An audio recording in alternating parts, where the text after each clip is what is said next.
without changing the Constitution, we are already attracting investments, no?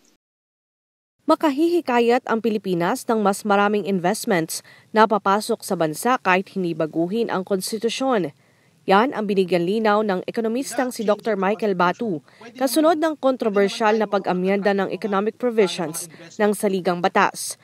Kailangan lang anyang bumuo ng mga kondisyon upang maging profitable o kumita ang mga mamumuhunan na papasok sa bansa.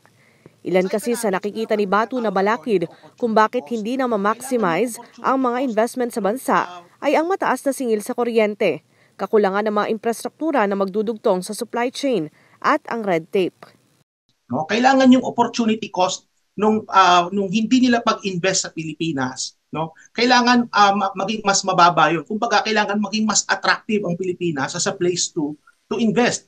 Without changing the constitution, pwede naman tayong makapag-attract ng mga investments as long as yung mga nabanggit kong necessary conditions are in place. Sabi ni Batu, kailangan nating makahimok ng foreign investments para mapabilis ang pag-unlad ng ating ekonomiya.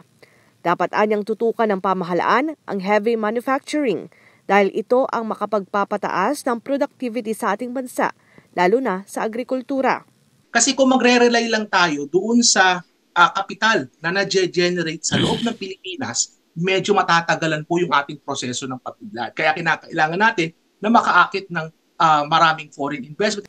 Kamakailan nga nang sinabi ni Pangulong Bongbong Marcos na bukas siya sa suhestyon na amyendahan ang economic provisions ng saligang batas maliban na lang ang mga nasa kritikal na sektor.